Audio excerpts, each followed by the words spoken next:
Hello guys, how are you? Welcome to Indira civil services. Indira civil services में आपका स्वागत है। मैं हूं अनुज पटेल और आज हम क्लास 9 की पाठ्य पुस्तक लोकतांत्रिक राजनीति भाग 1 की शुरुआत करेंगे। इससे पहले हमने क्लास 6, क्लास 7, क्लास 8 की इस विषय की पाठ्य पुस्तक पूरी कंप्लीट कर ली है। तो इस क्रम में आज हम क्लास 9 की शुरुआत करेंगे और देखेंगे इसमें क्या क्या पढ़ना है। इसमें देखेंगे कि एक लोकतांत्रिक राजनीति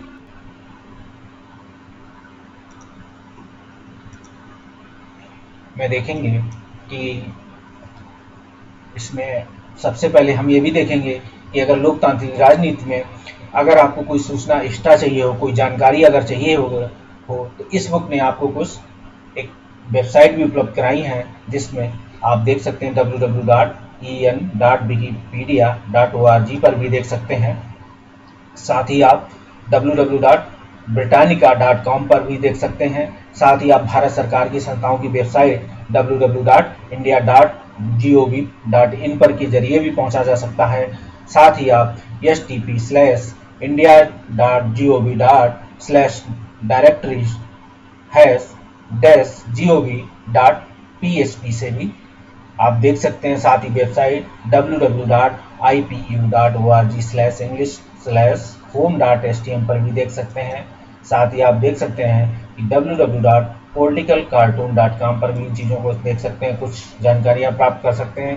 साथ ही आप देखेंगे www.platostandard.edu पर देख सकते हैं। साथ ही कुछ अन्य www.opendemocracy.net पर भी देख सकते हैं। ठीक है, और इन साइटों पर भी देख सकते हैं। सभी साइटें आप देख सकते हैं इन चीज़ों में। चलिए हम शुरुआत करते हैं। आज विषय सूची को अगर देखते हैं तो इस किताब में हमको कुल 6 टॉपिक या 6 चैप्टर पढ़ने हैं, जिसमें पहला चैप्टर है समकालीन विश्व में लोकतंत्र। हम भारतीय लोकतंत्र के साथ साथ चाहे वो चिली का हो, चाहे वो दक्षिण अफ्रीका का हो, चाहे भारत का हो, सभी लोकतंत्रों के बारे में देखेंगे कि कैसे कहाँ लोकतंत्र है, कहाँ कहाँ लोकतंत्रों की स्थापना हुई, फिर लोकतंत्र के नाम पर एक दलीय शासन की स्थापना होती है, कैसे कैसे लोग वहाँ तानाशाह, ठीक है, सैनिक शासन रूलिंग करने लगता है। ये सब चीज़ों को भी देखेंगे। साथ ही लोकतंत्र क्या है, लोकतंत्र क्यों है, ये हम चैप्टर 2 में जानेंगे। और चैप्टर 3 में देखेंगे संविधान निर्माण। और संविधान निर्माण में हम भारतीय संविधान निर्माण, खासकर चाहे अफ्रीका हो, चाहे अन्य देशों के संविधान के निर्माण की बात हो, विशेषकर हम भारतीय संविधान के निर्माण की चर्चा ज़्यादा करेंगे, क्योंकि हम जब लोकतंत्र की चर्चा भी करेंगे तो उसमें अधिकतर भारतीय लोकतंत्र के बारे में ज़्यादा जानकारी प्राप्त होगी, लेकिन अन्य देशों के भी लोकतंत्रों को हमें जानना होगा। ठीक है, इस किताब में दिया हुआ है। और चुनावी राजनीति की बात करें अगर हम, तो चुनावी राजनीति में देखेंगे कि राजनीति कैसे चुनाव पर, चुनावी राजनीति पर, ठीक, चुनावी राजनीति कैसे होती है, क्या होती है। और चैप्टर 5 में देखेंगे आप संस्थाओं का कामकाज और कैसे संस्थाएं काम करती हैं। ठीक है, और लोकतांत्रिक राइट क्या होते हैं आपके, ये चैप्टर 6 है। चलिए पहले चैप्टर से स्टार्ट करते हैं आपसे। सबसे पहले हम इस चैप्टर की एक उद्देशिका है, जिसमें ये उद्देशिका लगभग हर विषय की किताब में लगभग दी हुई होती है। ठीक है, और नियर अबाउट पहले चैप्टर के पहले किताब के जो पहला पेज या दूसरे पेज होता है उसी में दी होती। आप इस उद्देशिका या प्रस्तावना को ठीक ढंग से पढ़ें। यहाँ से आपके मेंस के भी क्वेश्चन बनते हैं और पीटी के भी क्वेश्चन बनते हैं। पीटी के तो क्वेश्चन कई बार पूछे जा चुके हैं, मेंस के क्वेश्चन कभी कभी आपको इस से डायरेक्ट पूछा जाएगा, कभी कभी आपको तो अंदर के टॉपिक्स को भारतीय संविधान की उद्देशिका से भी आपको रिलेट कर सकते हैं। जब बात आपकी न्याय की होगी, जब आपकी बात संप्रभुता की होगी, जब आप समाजवाद की बात करेंगे, पंथनिरपेक्षता की बात करेंगे, लोकतांत्रिक गणराज्य की बात करेंगे, स्वतंत्रता की बात करेंगे, समता की बात करेंगे, राष्ट्र की एकता, unity of India, unity of nation की यूनिटी की बात करेंगे। ठीक है, बंधुता की बात करेंगे, और इन सब चीज़ों पे जब चर्चा करेंगे तो आप इस चीज़ को भी इम्प्लिसिट कर सकते हैं। ठीक है, कई जगह। तो हम आपको चलिए थोड़ी सी इसके बारे में बताएंगे, फिर हम चैप्टर के बीच में कंप्लीटली इस चीज़ को बताएंगे, क्योंकि जब हम अगले चैप्टरों में पढ़ेंगे तो हम जब भारत के संविधान की चर्चा करेंगे, कैसे निर्माण हुआ, कैसे लागू हुआ, उस क्रम में ये देश का या प्रस्तावना आपको कंप्लीट एक दिखेगी कि कैसे कैसे हमारे संविधान निर्माताओं ने जिन शब्दों को पिराया है उनकी क्या खास विशेषता है। चलिए तो स्टार्ट करते हैं हम। जैसे हम कहते हैं कि जब संविधान बना, भारत की उद्देश्य क्या बनी, तो हम देखेंगे इसमें कि मूल संविधान जो मूल उद्देश्य का थी उसमें देखोगे आप तो संपूर्ण जैसे अभी लिखा हुआ है कि जब संविधान लागू हुआ तो उद्देशिका का जो मूल अंश थे वो प्रभुत्व संपन्न और लोकतांत्रिक गणराज्य थे। ठीक, ये चैप्टर पूरे थे। बाद में हमको ये चीज़ 1, 2, 3 इन चीज़ों पर ये शब्द बाद में जोड़े गए। साथ ही राष्ट्र की एकता पहले थे, बाद में इन वर्ड को और जोड़ा गया, चौथा और 5 इन वर्ड को बाद में जोड़ा गया। ये शब्द कभी कभी और सीक्वेंस में पूछ लेता है, इसलिए मेरा बताना जरूरी था।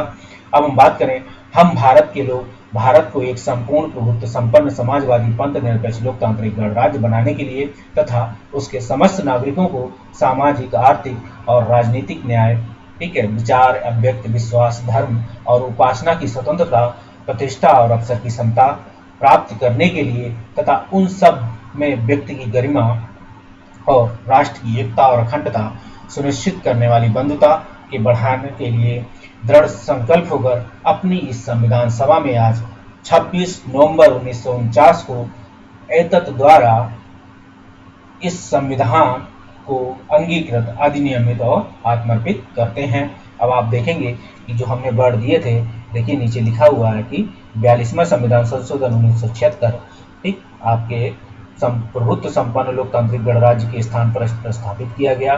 साथ ही आप देखेंगे कि 42वें संविधान संशोधन 1976 के द्वारा एकता, राष्ट्र की एकता के स्थान पर राष्ट्र की एकता और अखंडता हो गया। ठीक, तो ये शब्द जोड़े गए। और हम बात करें अपने संविधान में, तो देखिए भारतीय संविधान में 3 तरह की न्याय की बात की गई है। ठीक है, सामाजिक, आर्थिक और राजनीतिक। ये आप देखेंगे हर जगह आपको चर्चा मिलेगी। इससे रिलेटेड अलग अलग तरीके के क्वेश्चन पूछे जा चुके हैं, चाहे पीटी हो, मेंस। साथ ही आप विचार, अभिव्यक्ति, विश्वास, धर्म और उपासना की स्वतंत्रता, 5 प्रकार की स्वतंत्रताओं की बात की गई है। ठीक है, 5 और प्रतिष्ठा और अवसर की समता, 2 प्रकार की समानता की बात की गई है। तो उन सब में और किसकी बात की, व्यक्ति गरिमा और अखंडता सुनिश्चित करने वाली बंधुता की बात की गई है। ठीक, साथ ही पहले हम एक चीज और बताना चाहेंगे यहाँ कि ये तो भारतीय प्रस्तावना 1960 में आर एस बम्बई भारत संघ मामले में जो सुप्रीम कोर्ट ने कहा था कि प्रस्तावना संविधान का भाग नहीं है, लेकिन 1973 में जब केशवानंद भारती का केस आया तो फाइनली सुप्रीम कोर्ट ने कहा कि उद्देशिका या प्रस्तावना भारतीय संविधान का अंग है, लेकिन भाग है या अंग है, लेकिन महत्वपूर्ण भाग या अंग नहीं है। ठीक है, और इसके साथ उन्होंने 2 बातें और कही। पहली बात तो कि ये न्याय योग्य नहीं है, दूसरी बात ये कही कि यह विधायिका पर किसी प्रकार का प्रतिबंध नहीं लगाती है, ना ही विधायिका को किसी प्रकार की शक्ति प्रदान करती है। ठीक है, इस चीज़ की बात की थी। और साथ में एक चीज़ और बता दें इसमें कि भारतीय प्रस्तावना पूरे संविधान का या दर्शन है या क्रक्स है। ठीक है, इससे जब कोई आपको सहयोग लेना होता है किसी डिसीजन, सुप्रीम कोर्ट अक्सर कर किसी सहयोग, किसी न्याय में, अपने डिसीजन में जब किसी न्याय में ज़रूरत पड़ती है तो वो इसकी सहयोग या इसको मिलाकर अपना निर्णय सुनाती है। चलिए आगे बात करते हैं। अगर हम तो इस चैप्टर की बात करते हैं तो समकालीन विश्व में लोकतंत्र की बात अगर हम देखें तो समकालीन विश्व में लोकतंत्र भारत के अलावा विश्व के कई अन्य देशों में लोकतंत्र है। आज दुनिया के अधिकतर देश क्या हैं, लोकतंत्र को अपना रहे हैं। क्यों ऐसा हो रहा है कि चाहे वो एक दलीय शासन व्यवस्था हो, चाहे वो सैनिक शासन हो, इन शासन व्यवस्था से लोग क्यों डर रहे हैं, क्यों इतना भयभीत है, या विश्व की अन्य शासन व्यवस्थाएं सैनिक शासन या एक दलीय शासन व्यवस्था से क्यों इतनी खुश हैं, या उनसे अपने संबंधों में क्यों इतनी प्रगाढ़ता नहीं है जितना विश्व के अन्य लोकतांत्रिक देशों के साथ संबंधों में उनकी प्रगाढ़ता है। इस चीज़ पे देखेंगे अगर हम बात करें पिछले 100 वर्षों में अगर देखोगे तो किस प्रकार दुनिया से ज़्यादा से देशों में ये फैलता गया। ठीक है, आप देखेंगे पिछले 100 वर्षों में दुनिया में ज़्यादा से लोगों ने या देशों ने इस लोकतंत्र को अपनाया हुआ है या फैलता गया है। दुनिया के स्वतंत्र देशों में से आधे से अधिक तो में आज लोकतंत्र है। यह आप यह भी देखेंगे कि लोकतंत्र का फैलाव बहुत सरलता से और एक रूप में नहीं हुआ है। आप देखेंगे कई जगह तो विश्व में लोकतंत्र के लिए काफ़ी लड़ाइयाँ हुई, कई कई जगह हिंसक घटनाएं की घटी, कहीं आंदोलन हुए। आज भी लोकतंत्र की स्थापना और टिकाऊ को लेकर संदेह बना हुआ है। कारण इसका ये है कि लोकतंत्र की स्थापना होने के बाद यह है जो पार्टी बहुमत में आती है उसकी विश्वसनीयता बनी रहनी चाहिए कि कैसे हम उसको अपने पक्ष में, उस संविधान को, उस लोकतंत्र को अपनी पार्टी या अपने हित में ना मोड़ें, तभी लोकतंत्र बना रह सकता है। हम सभी लोग जानते हैं कि दुनिया के विभिन्न हिस्सों में लोकतंत्र व्यवस्था को बनाने बिगाड़ने की अलग अलग कहानियां दी गई हैं। इन कहानियों में हम भी देखेंगे कि लोकतांत्रिक शासन होने और ना होने का क्या अर्थ है।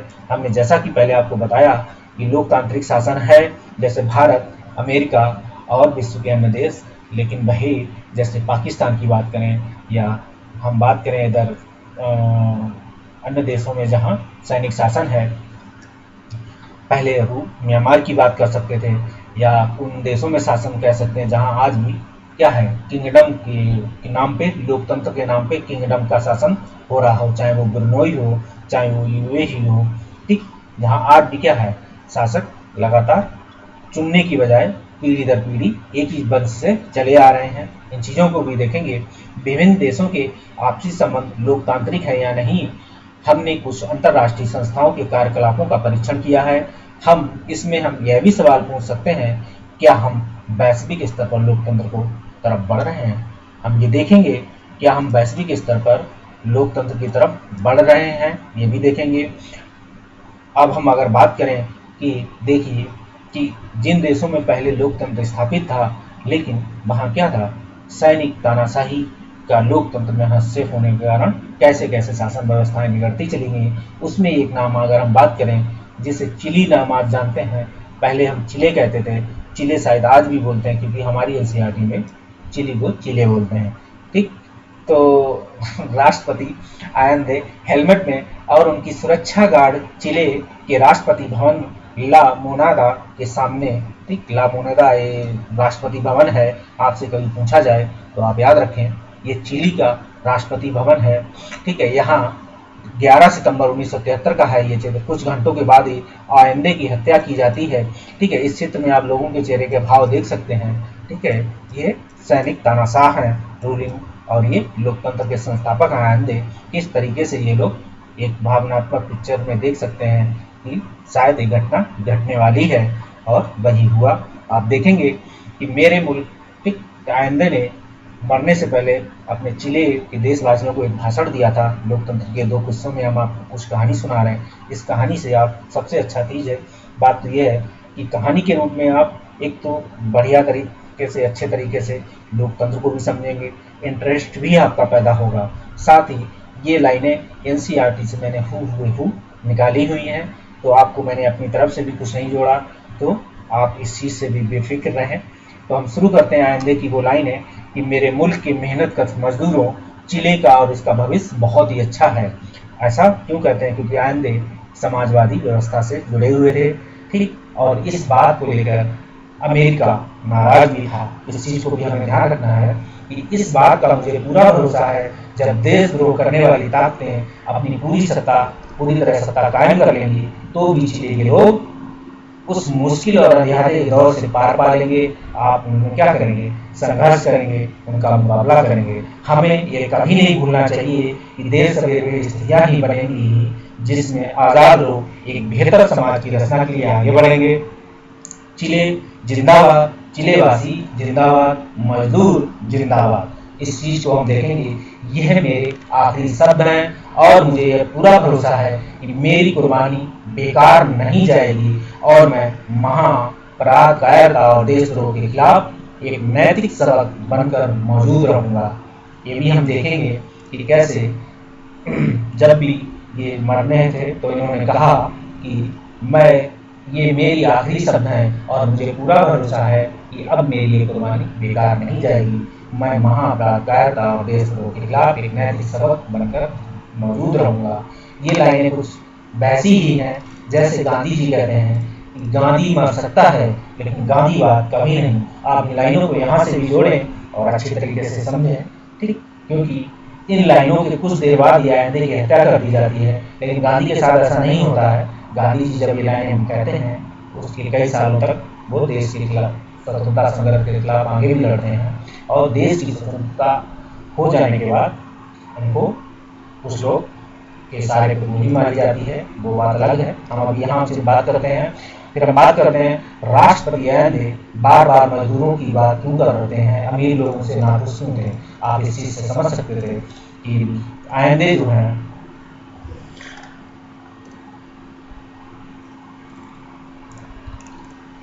आइंदे क्या है, समाजवादी व्यवस्था के क्या थे, पोषक हैं,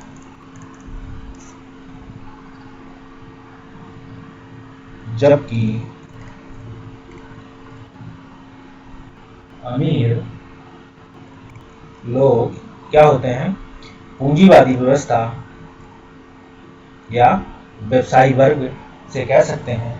दूसरा, हम एक बात और कहेंगे, जब आइंदे समाजवादी व्यवस्था पर जोर दे रहे हैं, मजदूरों की व्यवस्थाओं पर जोर दे रहे हैं, उस समय अमेरिका में क्या था, कैपिटलिस्ट पार्टी का दौर, आज भी कैपिटलिस्ट पार्टी है। उस समय शीत युद्ध का दौर था, ठीक है। वर्ल्ड खेम विश्व दो खेमों में बटा हुआ था, एक यूएसआरआर की जगह मतलब संयुक्त इसके यूएसआरआर की तरफ, दूसरा था अमेरिका की तरफ। तो एक समाजवादी व्यवस्था का प्रतिनिधित्व कर रहा था, एक लोग पूंजीवादी व्यवस्था का प्रतिनिधित्व कर रहा था। दो ही विचारधाराएं थी। उन विचारधाराओं में उस समय चिली में क्या था, समाजवादी लोकतांत्रिक, जिसमें आइंदे शासन कर रहे थे, और अमेरिका का जो अमेरिकी ताकत जो थी वहाँ जो चिले की सैनिक जो शासन था उसको आंतरिक रूप से इंटरनली इनडायरेक्टली क्या था, हस्तक्षेप या सहयोग था। कैसे धीरे धीरे, क्योंकि कैसे धीरे धीरे उन्होंने वहाँ कब्जा किया, इस बात की हम चर्चा करेंगे। तो चलिए, ये सल्वाडोर आइंदे के आखिरी भाषण के कुछ अंश हैं। वे दक्षिणी अमेरिकी महाद्वीप के प्रमुख देश चिली के राष्ट्रपति थे। यह भाषण उन्होंने क्या किया, 11 सितंबर 1973 की सुबह दिया। उसी दिन फौज ने उनकी सरकार का तख्ता पलट किया था। कारण ये था कि सरकार फौज को क्या था, अमेरिका का सहयोग प्राप्त था पर्दे के पीछे, ठीक है। और क्योंकि चिली जो हमने आपको बताया कि राष्ट्रपति आइंदे समाजवादी व्यवस्था या समाजवादी मजदूर लोकतांत्रिक व्यवस्था के पक्षधर थे। आइंदे चिले की सोशलिस्ट पार्टी के संस्थापक थे। देखिए, सोशलिस्ट पार्टी का नाम लिया था, संस्थापक भी थे। आपसे पूछा जा सकता है क्वेश्चन कि सोशलिस्ट पार्टी किस देश की पार्टी है, इसके संस्थापक का नाम पूछा जा सकता है। देश अलग, अधिकतर देश पूछा जाता है, आप याद रखें इस चीज़ का। उन्होंने पॉपुलर यूनिटी नामक एक गठबंधन का नेतृत्व भी किया, ठीक है। ये पॉपुलर यूनिटी, ठीक, पॉपुलर यूनिटी गठबंधन पूछा जा सकता है कि इसका नेतृत्व किसने किया, ये कहाँ का है, ये भी पूछा जा सकता है। तो आप चीले मारेंगे। 1970 में राष्ट्रपति चुने जाने के बाद से आइंदे ने गरीबों और मजदूरों के फायदे वाले अनेक कार्यक्रम शुरू किए, ठीक। इसमें शिक्षा प्रणाली में सुधार, बच्चों को मुफ्त दूध बांटना और भूमिहीन किसानों को जमीन बांटने के कार्यक्रम शामिल थे। जैसे ही हम ये कार्यक्रम शुरू करते हैं या किसी देश के सोशलिस्ट पार्टी या समाजवादी व्यवस्था जब ये काम शुरू करती है तो बहुत से पूंजीवादी व्यवस्था के पोषक इसमें क्या करते हैं, इस प्रणाली या इस विचारधारा का विरोध करना शुरू कर देंगे।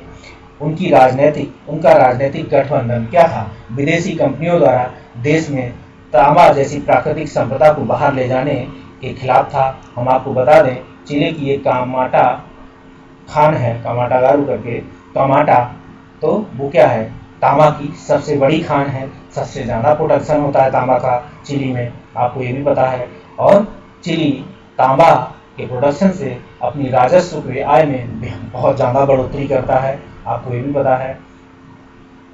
उनकी नीतियों को मुल्क में चर्च, ठीक है, देखिए अब बात वही आ गई। उनकी नीतियों में क्या हुआ, उनकी नीतियों में मुल्क में चर्च, जमींदार, चर्च कौन थे, अंग्रेज कहाँ, वो एक तरीके के क्या थे, वो कैपिटलिस्ट पार्टी के पोषक थे और उन्हें अमीर लोग पसंद नहीं करते थे, ये भी सही आता। अन्य राजनीतिक पार्टियां इस नीतियों के खिलाफ थीं। जो लोकतंत्र में अन्य पार्टियां रही होंगी वो दूसरी विचारधारा की रही होंगी। तो हमेशा लोकतंत्र में विपक्षी दल क्या करता है, शासक दल की आलोचना करता आता है। तो दूसरी पार्टी का तो ये काम या अन्य पार्टियों का ये काम है।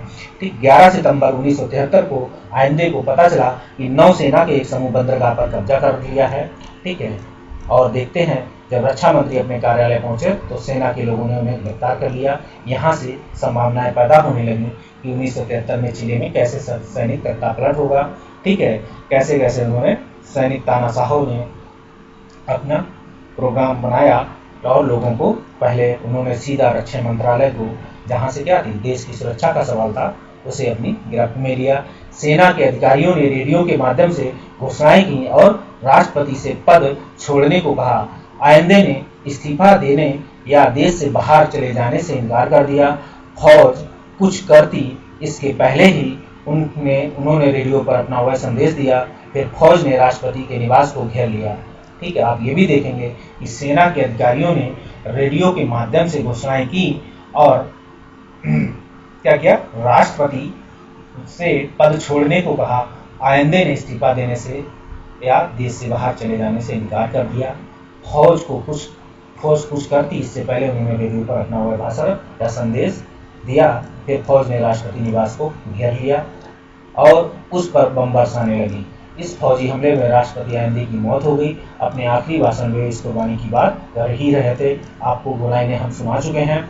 और 11 सितंबर 1973 को चिली में जो कुछ हुआ उसे सैनिक तख्तापलट कहते हैं। ठीक है, यही सैनिक तख्तापलट होता है कि कैसे सैनिक अपनी सैनिक तानाशाहों की नीतियों की बात मनवाने के लिए, ठीक है, एक लोकतंत्र की हत्या करते हैं, लोकतंत्र में नेताओं की हत्या करते हैं और फिर या तो ये एक किसी विचारधारा से प्रभावित होते हैं या फिर इनका अपना एक वो एरिया होता है वो अपना उस आधार पे काम करते हैं। इस बगावत की अगुवाई जनरल अगस्तो पिनोशे कर रहे थे। आपको ये नाम पता होना चाहिए। ठीक है, जनरल अगस्तो पिनोशे, ठीक है, एक सैनिक तानाशाह थे। अमेरिका की सरकार आइंदे के शासन से नाखुश थी। हमने आपको बताया उस समय अमेरिका में कैपिटलिस्ट पार्टी कह सकते हैं। अमेरिका आज भी पूंजीवादी विचारधारा का समर्थक है, लेकिन आज विश्व में समाजवादी तथ्यों को भी लगभग पूंजीवादी विचारधारा ने अपना लिया है।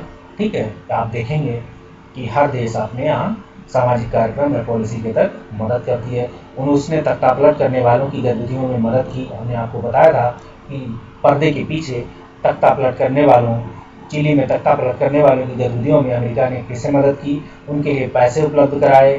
ठीक है, तख्तापलट के बाद पिनोशे मुल्क के क्या हुए, राष्ट्रपति बन बैठे। पिनोशे की सरकार ने आइंदे के समर्थकों और लोकतंत्र की मांग करने वालों का दमन करना शुरू किया। ठीक है, क्योंकि वो सोशलिस्ट पार्टी से सोशल समाजवादी नीतियों के समर्थक थे, इसलिए अमेरिका के इशारे पे चिले के सैनिक तानाशाह पिनोशे इन कामों में लगे हुए थे। फिर उनकी हत्याएं कराई गई। इसमें चिले की वायुसेना के जनरल प्रमुख थे, जनरल अल्बर्टो बैसले, और उनके अनेक फौजी अधिकारी शामिल थे। ठीक है, पिनोशे के साथ आप देखेंगे वायुसेना के प्रमुख जनरल अल्बर्टे और अनेक वे फौजी शामिल थे जिन्होंने तख्तापलट शामिल होने में इनकार कर दिया था। आप देखेंगे एक चीज कि पिनोशे की नीतियों को हर कोई वायुसेना या हर कोई जो सैनिक तानाशाह सैनिक शासन था या सैनिक अधिकारी थे, उन्होंने हर कोई सैनिक अधिकारी पिनोशे के पक्ष में भी नहीं था। ठीक है, जो आप देखते थे जहां मानवता, लोकतंत्र और नैतिकता, समाज, देश और लोकतंत्र के लिए क्या थे, उन्होंने पिनोशे की क्या कही, पिनोशे की मतलब आलोचना की और तख्तापलट होने में शामिल होने से इनकार कर दिया था। जनरल बैसली की पत्नी, इसमें देखिए पत्नी और बेटी को जेल में डालकर काफी प्रताड़ित किया गया, में भी देखेंगे। ठीक है, कैसे उनकी बेटी बाद में क्या हुई, बाद में पहले मंत्री फिर वहां की राष्ट्रपति बनती है। सेना ने 3000 से ज्यादा लोगों को मौत के घाट उतार दिया था। काफी सारे लोग लापता हो गए, कोई नहीं जानता कि उनके क्या हुआ, आप सभी लोग जानते हैं। क्या सेना को यह अधिकार है कि वो देश की रक्षा मंत्री को गिरफ्तार करे? क्या सेना को देश के किसी नागरिक को गिरफ्तार करने का अधिकार है?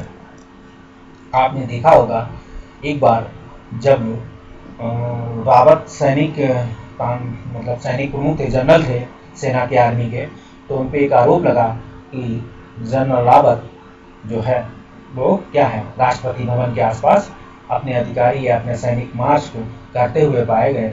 लेकिन ये एक बुनियादी खबर थी या सूचना थी जिसके नाम पर अपने यहाँ क्या किया, सेना को क्या कहते हैं, सेना को बदनाम और लोकतंत्र को के खिलाफ एक साजिश थी। चाहे ये अपने देश के किसी कुछ लोगों की साजिश हो सकती है, या हम कह सकते हैं कि या बाहरी या विदेशी ताकतों से के सह पर किसी ने ये खेल खेला हो, क्योंकि मीडिया के द्वारा ये चीज़ें दिखाई गई थी। आप देखेंगे कुछ सालों पहले की घटनाएं हैं ये। अब ये भी देखेंगे, खुद करें और सीखें, नक्शे में चिले की खोज और उसे रंग भरें। हमारे देश की सरकार चिले का किस तरह है।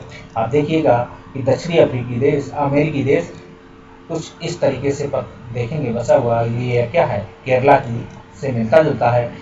अगले एक हफ्ते में दक्षिणी अखबार दक्षिणी अमेरिका महादेश के बारे में छपने वाली सभी खबरों की कतरने जुटाओ और इस महादेश में पर्याप्त जानकारी। इसी बहाने आप एक महादेश की भौगोलिक और राजनीतिक चीज़ों को समझेंगे। और साथ में हम तो कहेंगे, अगर आप तैयारी के दौरान में हैं, आप ज्योग्राफी से रिलेटेड वहाँ देखिए कौन फिजिकल ज्योग्राफी, ठीक, फिजिकल ज्योग्राफी से पार्ट को सीखेंगे। देश की सीमाएं किन किन सीमाओं से जुड़ी हुई हैं, उस महाद्वीप में कुल कितने देश हैं, ठीक है, कहाँ सी नदी कहाँ से निकल रही है, किस सागर में गिर रही है। आप इन चीज़ों को देखें, ये सब आपके ज्योग्राफी में काम आएगा। अब देखेंगे हम लोकतंत्र की वापसी।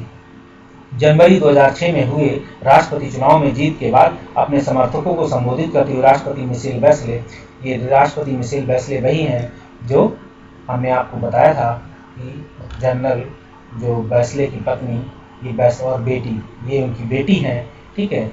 और इस मिशेल बैचले, जिसको आपने क्या देखने के बाद आपको भारत और चिले की चुनावी जनसभाओं में कोई अंतर दिखता है।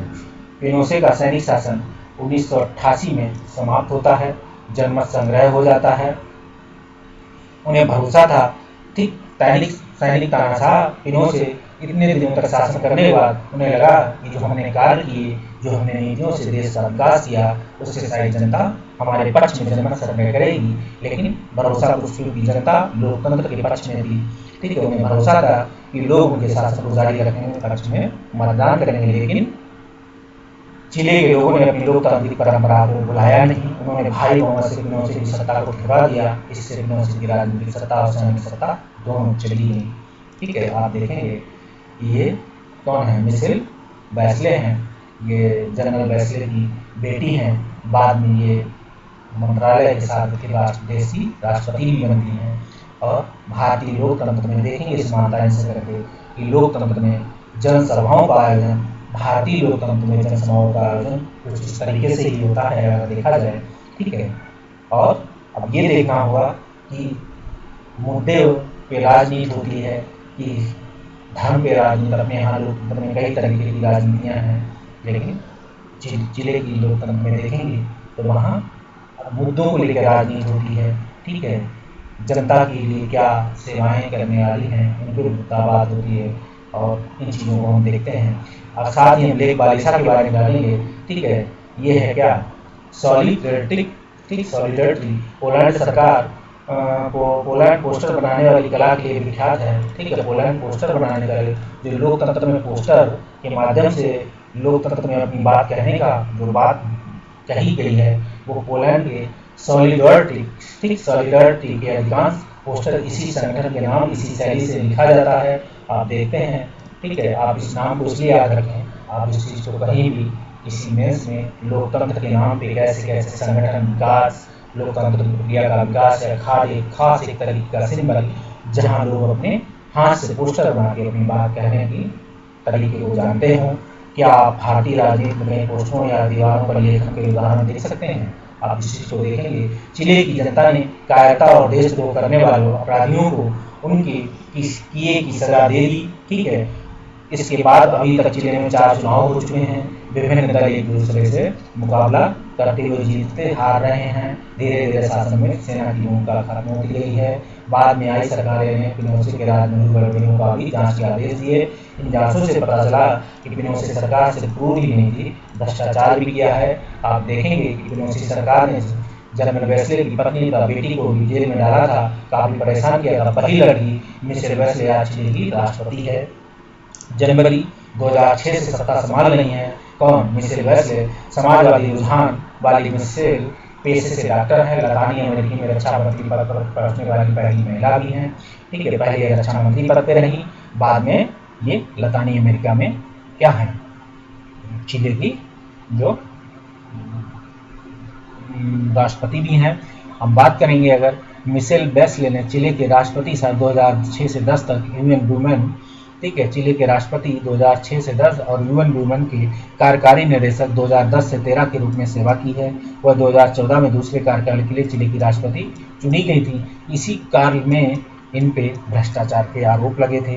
ठीक है, आप ये चीज़ भी देखेंगे, इसमें नहीं दी हुई है, लेकिन हम आपको बता रहे हैं कि दूसरे कार्यकाल में जब चिली की ये राष्ट्रपति बनती हैं, ठीक, उस काल में इन पे भी लगे होते हैं क्या, भ्रष्टाचार के आरोप। अब देखेंगे हम लोकतंत्र के पतन और उत्थान की इस कथा में उनके भाषण के एक अंश से समाप्त करते हैं। ठीक है, चूंकि मैं नफरत का शिकार बनी थी, इसलिए मैंने अपना यह जीवन नफरत को खत्म करने, सहनशीलता और समझदारी के साथ साथ प्रेम के प्रति बढ़ाने के लिए समर्पित किया है। आप देखेंगे कि गांधीवादी विचारधारा को भारतीय लोकतंत्र और विश्व के अनेक लोकतंत्रों में कैसे कैसे अपनाया गया है।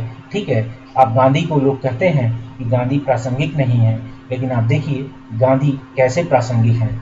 वही राष्ट्रपति लोकतंत्र में चिली में मिशेल बेस्ले वही बात कर रही हैं, चूंकि मैंने नफरत का शिकार बनी। ऐसा ही कुछ गांधी भी कहते हैं कि जब कोई एक गाल पे थप्पड़ मारे तो आप दूसरा गाल कर दो, लेकिन ऐसा ज़्यादा नहीं करना चाहिए, आज का समय बदल चुका है। ठीक, तो चूंकि मैं नफरत का शिकार बनी थी, इसलिए मैंने अपना यह जीवन नफरत को खत्म करने और सहनशीलता और समझदारी के साथ साथ प्रेम को बढ़ाने के प्रति समर्पित कर दिया है। ठीक है, आप ये भी देखेंगे। सो चलिए इसको यहीं ख़त्म करते हैं, अगले वीडियो में मिलते हैं, तब तक के लिए bye bye, thank you watching.